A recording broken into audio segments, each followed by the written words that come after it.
Unraveling the hidden history of these 2,000-year-old scrolls has required 21st century technology for about 2,000 years. A single sheet of papyrus lay silent, its words fading, its meaning buried by time. Priests once called it forbidden. Scholars later called it unreadable. Now, after centuries of silence, AI has translated its final missing lines, and what it reveals is terrifyingly familiar and even predicts a dreary future. The Oracle of the Lamb, how a lost Egyptian papyrus found its voice again. Over 2,000 years ago, an Egyptian scribe took a sheet of papyrus made from the tall plants that grew along the Nile and began to write. That same sheet still exists today, brown and fragile. Modern museums call it Pienna D10,000, but scholars know it by its real name, the Oracle of the Lamb. It's written in Demodic script and kept today in Vienna inside the Papyrus collection of the Austrian National Library. Demodic was the everyday writing style of ancient Egypt, quick, flowing, and used for almost 1,000 years. It grew from older Egyptian scripts and stayed in use from about the 7th century BC to the 5th century. After, the letters run together, their shapes tight and curved, because no two hands are exactly alike. Today's readers rely on two major tools. One is the Chicago Demonic Dictionary, a massive reference full of every known word, its meaning, and where it was used. The other is the Thesaurus Linguae Egypti, an online library filled with thousands of Egyptian texts written in hieroglyphs, hieratic, and Demodic. It's like a search engine for ancient writing. You can type in a word and instantly see where else it appears and how it was used. Now artificial intelligence has joined that toolkit. Deep learning programs trained on thousands of scanned paper can spot faint traces of ink, complete missing strokes, and even suggest lost words by pattern. In Vienna, these AI systems help experts restore and translate lines of the Oracle of the Lamb that were once too damaged to read together. These tools act like a map and compass for anyone trying to make sense of a papyrus that hasn't been read for centuries. This papyrus now belongs to one of the largest collections of ancient writing on Earth, the Vienna Papyrus Collection. It isn't just a dusty storeroom. It's a huge archive that holds about 180,000 objects covering 3,000 years of Egypt's history. Inside are royal decrees, family letters, contracts, school notes, and temple prayers written in languages like Greek, Coptic, Arabic, Latin, and Egyptian. Because the collection is so big and valuable, UNESCO listed it in its Memory of the World Register in 2001, which is like a global honor roll for the most important historical documents on Earth. So, how did a sheet written in Roman Egypt end up in Austria? In the late 1800s, Egypt's desert started revealing long-lost towns, and dealers began selling papyrus bundles to museums and collectors. The dry sand had protected these pages for thousands of years. One of the biggest buyers was Archduke Rainier of Austria, who in the early 1880s purchased a massive collection of papyri. In 1899, he gave everything to Emperor Franz Joseph, who added it to the National Library. By 1999, the collection had its own public museum inside the Neuberg wing at Heldenplatz, where visitors could finally see these treasures, including the Oracle of the Lamb, safely displayed behind glass. As for where it was first written, researchers point to a temple town in Egypt's Fiume region called Soknio Knossos, also known as Day.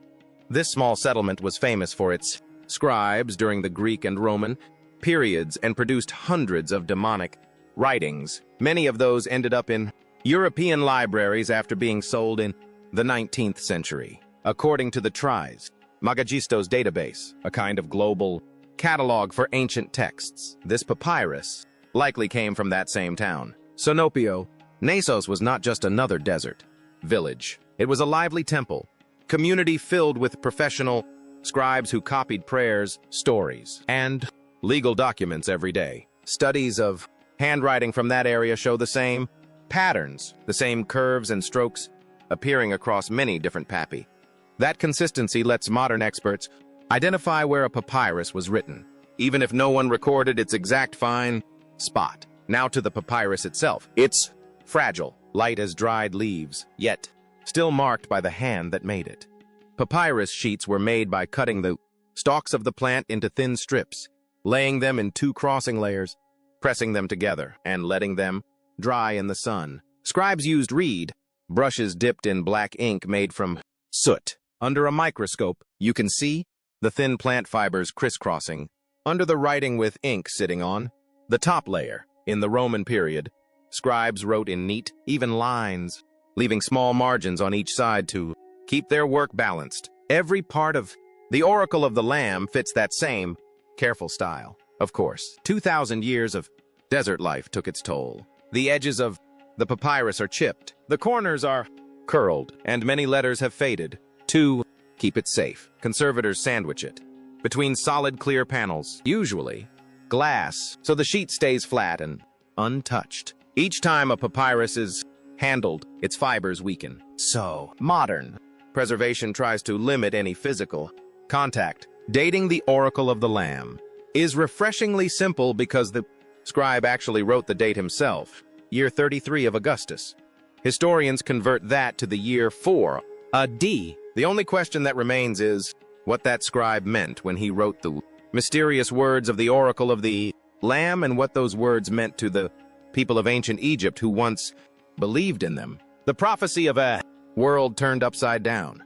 Reading this old Egyptian page feels like hearing a calm but serious voice from the past. The writer is saying, something has gone very wrong. The world has lost its balance. Holy places are falling apart. The wrong people are in charge, and the land feels controlled by strangers. Every line makes it clear. Life in Egypt had flipped upside down. The voice in the story belongs to a lamb. In Egyptian belief, a lamb symbolized Kum, the god who shaped human life on a potter's wheel. In this text, the lamb speaks to a man named Passenhor and gives him a warning. Egypt's temples, which were once the heartbeat of the country, have fallen into chaos. But temples weren't just for prayer.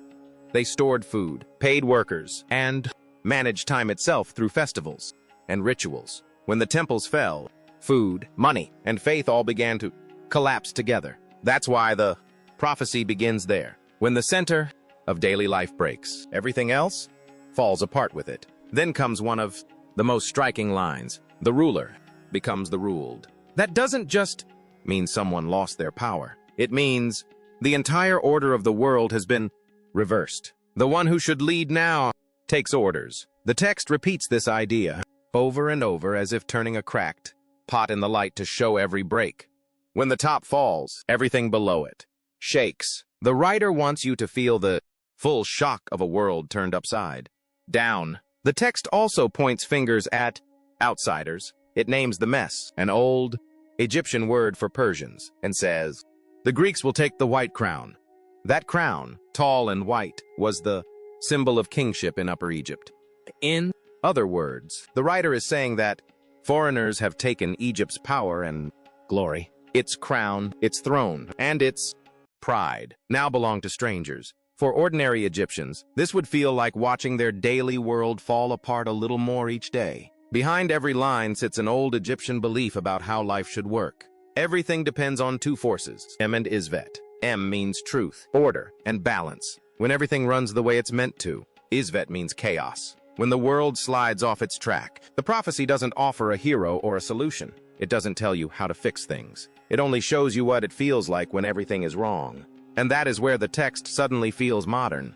The oracle describes the time when power is abused, when truth is ignored, and when people feel their world no longer makes sense. Feelings that echo across centuries. When economies crumble, when leaders seem detached from their people, or when faith in institutions collapses, the same theme repeats itself. The papyrus becomes less of a relic and more of a mirror, a reminder that every age faces its own version of disorder. That's why it still hits hard today. The ancient scribes' warning about imbalance could easily describe moments in our own world when justice falters, when corruption spreads, or when people lose trust in what once felt sacred. It could describe any time or place where power loses its way and ordinary people feel the world sliding beneath them. Its goal isn't to comfort. It's to make you recognize that feeling, It's Egypt's 2,000-year-old way of saying, when chaos rises, balance must return or history will repeat itself. If you can sense that imbalance, the text has done its job. But the lamb's warning wasn't the only one written in Egypt's time of turmoil. The Potter's Oracle, Egypt's hidden rebellion against its Greek king. When one prophecy ends, another begins. The Oracle of the Lamb warned of a world collapsing under foreign rule. And for Egypt, that warning came true. But what followed wasn't silence. Another voice rose from the dust, not from a priest or a king, but from the hands of a simple craftsman. Imagine a quiet workshop in ancient Egypt. A man stands at his potter's wheel, his hands coated in wet clay. But today, he isn't making bowls or jars. He's speaking to a king. This craftsman, the potter, is warning the ruler about what's coming. What will happen to Egypt and to a proud new city by the sea? That story is known today as the Oracle of the Potter. It was first written more than 2,000 years ago. The version we have now is in Greek, but notes in the manuscripts say it was translated from Egyptian. That fits perfectly with how people lived then. Many Egyptians spoke both languages, Greek and Egyptian. Historians think the original version was written sometime in the 3rd century BC during Egypt's Greek period.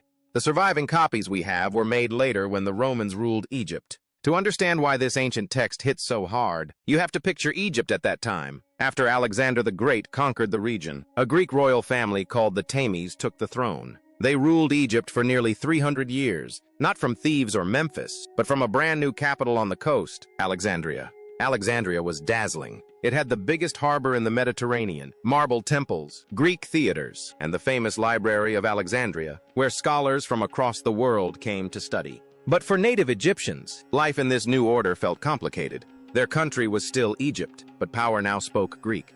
Priests, scribes, and farmers had to work under rulers who didn't look like them, didn't sound like them, and didn't always honor their gods. The Oracle of the Potter became the voice of those Egyptians who felt left out. People who loved their land, but no longer recognized who was running it. The Oracle calls the Greeks belt wearers.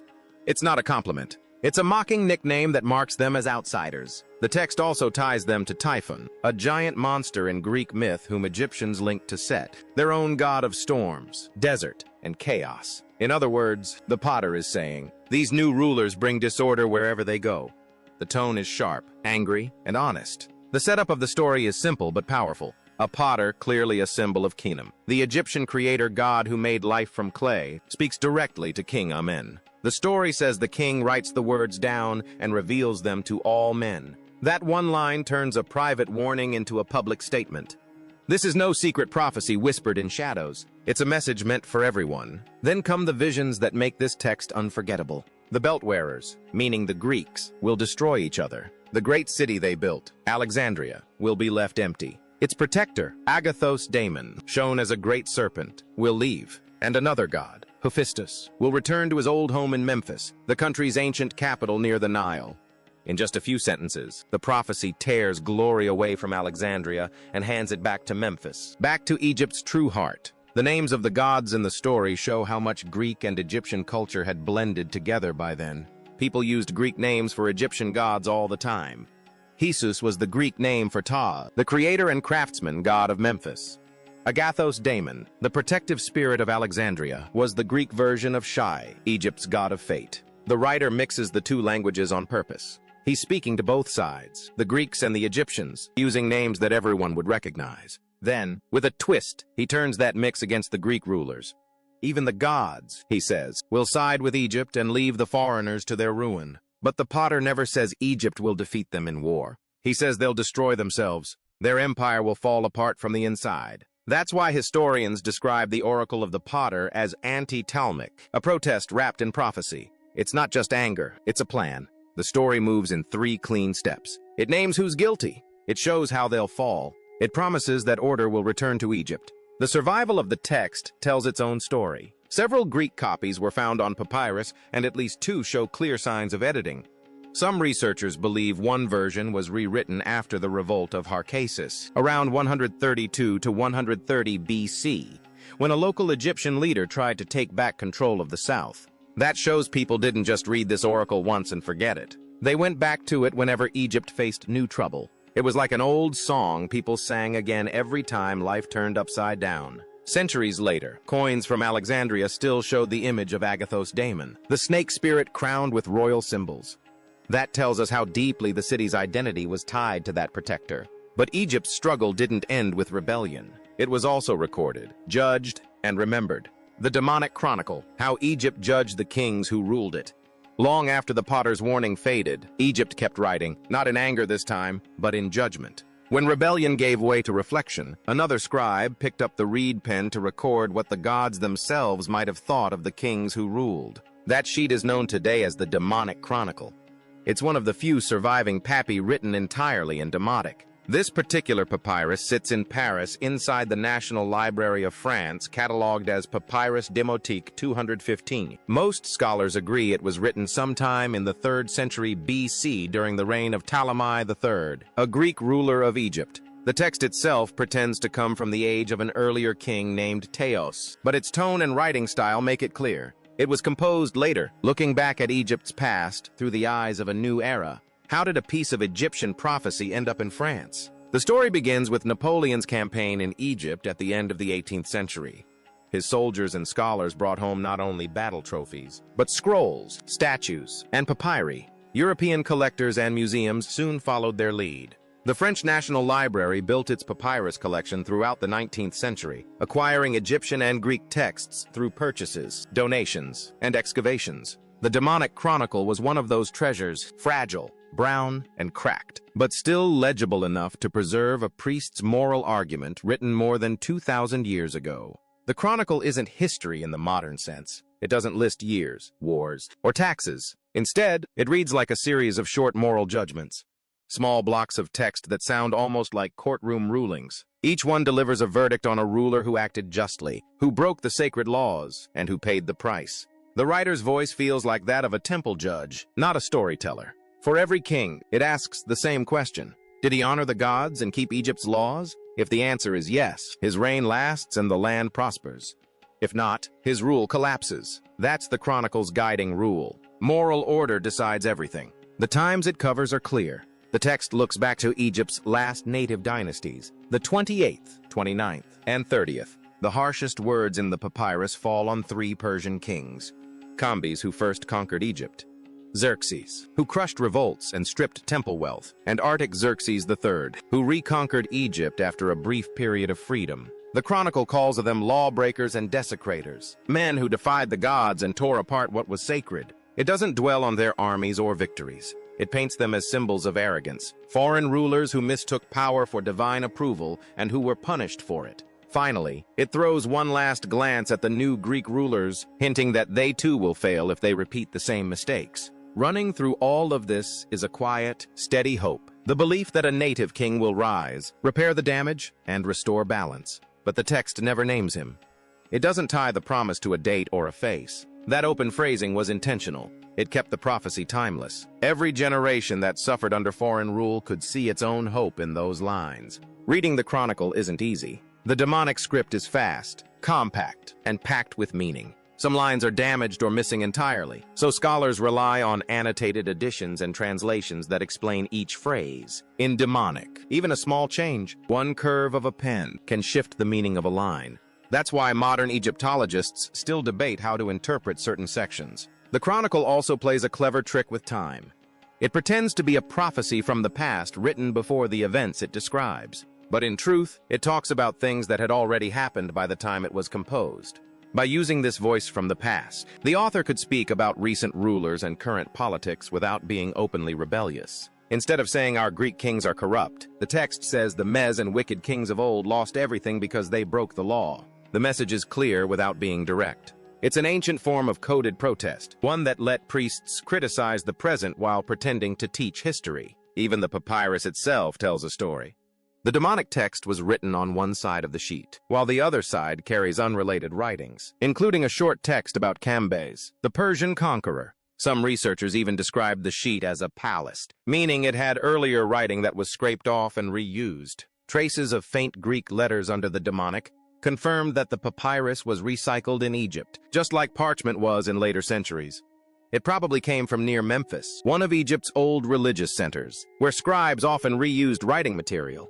When you read it, you can sense how the writer tried to connect everyday life to royal behavior. He doesn't complain about lost battles. He talks about lost justice. He doesn't mention taxes. He talks about temples stripped of their gold. His examples hit home. If a king violates sacred law, the festivals lose meaning. If he steals from shrines, the priests stop performing rites. When the temples go silent, ordinary people lose their faith, contracts lose value, and courts become corrupt. In that chain of cause and effect, you can see what the writer believed. A bad king isn't just unlucky. He poisons everything. A good king isn't just pious. He keeps the whole country alive. Behind the chronicle's moral lessons lies a deeper message. Egypt itself is sacred, and its peace depends on harmony between the throne and the gods. Interestingly, the chronicle doesn't blindly glorify Egyptian kings. It judges them too. Some native rulers earn praise. Others fall short. That honesty makes the attack on the Persian and Greek kings stronger. Yet long before all these, one man had already seen Egypt fall apart and pleaded for its order to return. The Apura Papyrus, Egypt's oldest cry for order in a broken world.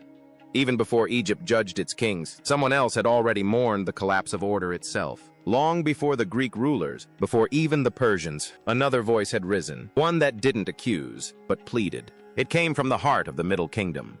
When Egypt was breaking apart and begging to be made whole again, a long sheet of brown papyrus sits today in the Dutch National Museum of Antiquities in Leiden. Covered in quick, flowing Egyptian ink strokes written over 3,000 years ago, it is not carved in stone or drawn in colorful hieroglyphs, but written in hieratic, a faster cursive form of Egyptian handwriting that scribes used for everyday and literary texts. This single roll is known as the Epipure Papyrus. It preserves a famous poem called the Admonitions of Epure. The copy we have was written during Egypt's 19th dynasty around the 13th century BC, but the poem itself is much older. Most scholars trace it back to the late 12th dynasty in the Middle Kingdom, nearly 500 years earlier. What survives is a later copy of an older masterpiece carefully rewritten by a new kingdom scribe who wanted to preserve a classic. The papyrus found its way to Europe in the early 19th century, a time when traders and diplomats were moving ancient treasures out of Egypt. A merchant and diplomat named Giovanni Anastasi bought this particular roll in Egypt and sold it to the Dutch government in 1828. It then entered the Leiden Museum, where it remains one of the oldest literary papyri on display. The papyrus itself is impressively long. Even in its damaged state, it stretches about 378 centimeters, roughly 12 feet 5 inches, and stands about 18 centimeters high, a little more than 7 inches. It is written in black ink with red markings used for headings or key phrases, a common ancient practice to guide the reader's eye. Time has divided the roll into panels, so in the museum, it is displayed across several glass frames. The front side contains the Admonitions of Epure, while the back side holds a separate hymn to the sun.